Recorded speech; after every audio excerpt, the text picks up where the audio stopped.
In this lesson, we are going to be looking at estimating square roots of non-perfect squares. So something that we learned in a lesson on perfect squares and square roots was that the following are the perfect squares. So 1, 4, 9, 16, etc. Those are perfect squares because, for example, 1 is 1 times 1, 4 is 2 times 2, 9 is 3 times 3, 16 is 4 times 4, etc., etc. So that's the definition of a perfect square, is an integer times by itself. There's a way to think about perfect squares and square roots and how they're related. In fact, we're going to finish this number line here. But number lines are a helpful way to look at square roots. So the square root of 1 is 1, the square root of 4 is 2, the square root of 9 is 3, the square root of 16 is 4 because 4 times 4 is 16. And if you continue to write on here, you might want to pause this and do it for yourself. We know that 5 times 5 is 25, so the square root of 25 is 5. Or the square root of 36 is 6. Or the square root of 49 is 7. Or the square root of 64, because that's 8 times 8 is 8. The square root of 81 is 9. And the square root of 100 is 10. So that number line helps us to understand the square roots of perfect squares. Now what we're investigating in this particular section is how do we estimate non-perfect, the square root of non-perfect squares. So the way to do that, and this again is without a calculator, it's helpful to be able to know how to do this. To estimate the square root of non-perfect squares, what we're going to do is determine the square root of the perfect squares on either side of the number and then estimate. And again, we're going to estimate to 1 decimal place. You may want to pause this to record it. We are going to do 3 questions on this particular type of topic.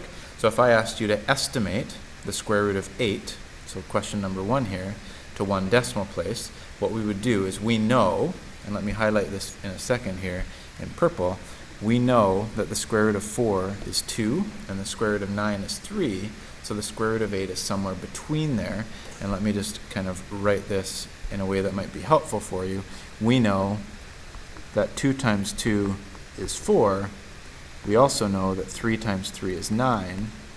So the question here is what number, because the square root of 8 is what number times itself, gives you 8.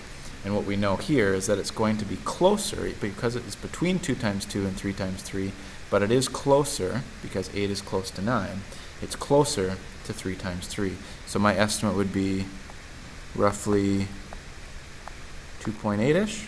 So it's in the upper 2s. I could even check this with a calculator to show you the square root of 8. So the square root of 8 is approximately 2.8284. So my 2.8 guess was good.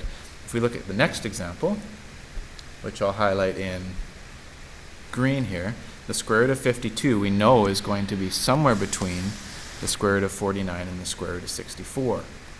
So we know, for example, that 7 times 7 is 49, so the square root of 49 is 7. We also know that 8 times 8 is 64, so the square root of 64 is 8. So now if we're asking ourselves what times itself is 52, I think it's going to be closer to 7 times 7. It's 7 point something, but because it's closer to 7 times 7, I'd estimate maybe 7.2. Okay? And you'll get better at estimating as you go. And again, try not to use a calculator. I'm just going to check this with my calculator. The square root of 52 is roughly 7.21111, etc. And there we go. So here's our last example, and again, you might want to try this one yourself, is the square root of 70. And the square root of 70, let me highlight this in pink, is going to be somewhere between the square root of 64 and the square root of 81. Because we know the square root of 64 is 8, and the square root of 81 is 9.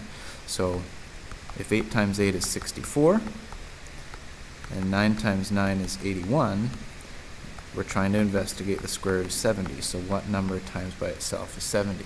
And it's almost right between, this 70 is almost right between the 81 and the 64, but a little bit closer to 64. So my guess is that it's going to be closer to 8 times 8 than it is to 9 times 9. So maybe 8.4 would be my guess here.